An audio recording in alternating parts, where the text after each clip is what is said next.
ଦେଖନ୍ତୁ ସନ୍ଥ ଶିରୋମଣି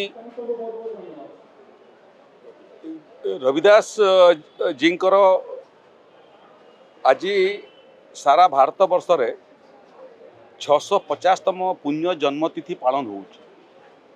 ଆପଣ କଳ୍ପନା କରନ୍ତୁ ଯେଉଁ ସମୟରେ ରୂଢ଼ି ସମାଜ ଥିଲା ଏବଂ ଯେଉଁ ସମୟରେ ରୂଢ଼ି ସମାଜରେ ସଂସ୍କାର ଆଣିବାଟା ସବୁଠାରୁ କଠିନ ଥିଲା, ସେ ସମୟରେ ସାମାଜିକ ସମରସତାର ସପକ୍ଷରେ ଏବଂ ଅସ୍ପୃଶ୍ୟତା ବିରୋଧରେ ଏକ ସୁସ୍ଥ ସମାଜ ନିର୍ମାଣ କରିବା ପାଇଁ ଏବଂ ସନାତନ ଧର୍ମର ଯେଉଁ ବାର୍ତ୍ତା ବସୁଦେବ କୁଟୁମ୍ବକଙ୍କର ବାର୍ତ୍ତା ସାରା ପୃଥିବୀକୁ ଗୋଟିଏ ପରିବାରରେ ପରିଣତ କରିବାର ବାର୍ତ୍ତା ଏବଂ ସର୍ବେ ଭବନ୍ତୁ ସୁଖିନମ୍ ସର୍ବେ ସନ୍ତୁ ନିରାମୟା ସର୍ବେ ଭଦ୍ରାଣୀ ପଶ୍ୟନ୍ତୁ ମା କଶ୍ଚିତ୍ ଦୁଃଖବା ଭବେ, ଇଏ ବାର୍ତ୍ତାର ପ୍ରଚାର କରିବା ଆଜି 650 ବର୍ଷ ହେଇଗଲା। ସେ ସମୟରେ ଇଏ ବାର୍ତ୍ତାର କେତେ ପ୍ରାସଙ୍ଗିକତା ଥିଲା ଆମକୁ ଜଣା ନାହିଁ, କିନ୍ତୁ ଆଜି ମଧ୍ୟ ଏକବିଂଶ ଶତାବ୍ଦୀରେ ସେଇ ବାର୍ତ୍ତାର ଅଧିକ ଆବଶ୍ୟକତା ଅଛି, ଅଧିକ ରେଲିଭେନ୍ସି ମଧ୍ୟ ଅଛି। ତେଣୁ ଆଜି ବିଭିନ୍ନ ପବିତ୍ର ଅଞ୍ଚଳର ପାଣି ମାଟି ସହିତ କଳସ ଆଜି ଆମର 37ଟା ଏକ ସାଂଗଠନିକ ଜିଲ୍ଲାରେ ଏଠୁ ପ୍ରେରଣ ହେଲା। ବିଭିନ୍ନ ଜିଲ୍ଲାର କାର୍ଯ୍ୟକର୍ତ୍ତାମାନେ ଆସିଥିଲେ, ସେମାନେ ଇଏ କଳସ ମଧ୍ୟ ନେଇକିରି ଗଲେ ଏବଂ ଇଏ ପବିତ୍ର କଳସ ଗାଁ ଗାଁ ଯିବ, ଲୋକମାନଙ୍କ ପାଖରେ ଏଇ ବାର୍ତ୍ତା ପହଞ୍ଚେଇବ, ଯେଉଁ ବାର୍ତ୍ତା ହେଉଛି ସନାତନ ଧର୍ମର ବାର୍ତ୍ତା, ଯେଉଁ ବାର୍ତ୍ତା ଏକଦା ସନ୍ଥ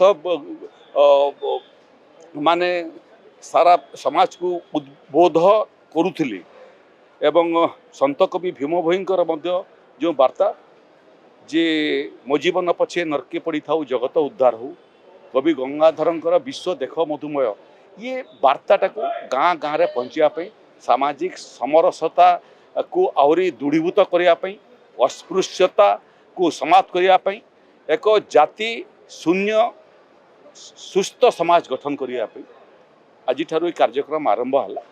ଆମର କାର୍ଯ୍ୟକର୍ତ୍ତାମାନେ ଗାଁ ଗାଁ ଯିବେ, ଲୋକଙ୍କ ସାଙ୍ଗରେ ବସିବେ ଏବଂ ସନ୍ଥ ଶିରୋମଣି ରବିଦାସଙ୍କର ବାର୍ତ୍ତା ଏବଂ ସନ୍ଥ ସମାଜର ବାର୍ତ୍ତା ଲୋକଙ୍କ ପାଖକୁ ପହଞ୍ଚେଇବେ। ପାଣି ତ ବର୍ଷା ଦେଖନ୍ତୁ ସବୁ ଜାଗାରେ ଆଜି ଓଡ଼ିଶାରେ ଅଳ୍ପ ଅଳ୍ପ ବର୍ଷା ହେଇଛି। ସେ କ୍ରମରେ ଯଦି ଆପଣ ତଥ୍ୟ ଜାଣିବା ପାଇଁ ଚାହୁଁଛନ୍ତି ତାହେଲେ ନୟାଗଡ଼ର ଖଣ୍ଡପଡ଼ାଠାରେ ଏଇଟା ହେଉଛି ଆଜି ସକାଳ 8:30ର ଇଏ ରିପୋର୍ଟ। ନୟାଗଡ଼ର ଖଣ୍ଡପଡ଼ାଠାରେ ସବୁଠାରୁ ଅଧିକ 137 mm ବୃଷ୍ଟିପାତ ହେଇଛି।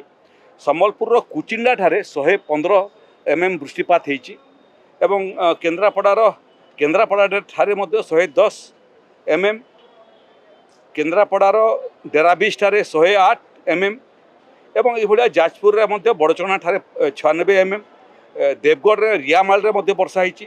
ଇଏ କ୍ରମରେ 137 mm ଠାରୁ ଆରମ୍ଭ କରିକିରି କେନ୍ଦୁଝର ଏବଂ କଟକ ଏଥିରେ ମଧ୍ୟ 59-60 mm ବର୍ଷା ହେଇଛି। ତେଣୁ ଇଏ କମ୍ ବୃଷ୍ଟିପାତ ବହୁତ ଚିନ୍ତାର ବିଷୟ ନୁହଁ। ବାଲେଶ୍ୱର ଭଦ୍ରକ ଏବଂ ଯାଜପୁରରେ ବିଗତ ବନ୍ୟାର ପାଣି ମଧ୍ୟ ସମ୍ପୂର୍ଣ୍ଣ ନିଷ୍କାସନ ହେଇନାହିଁ।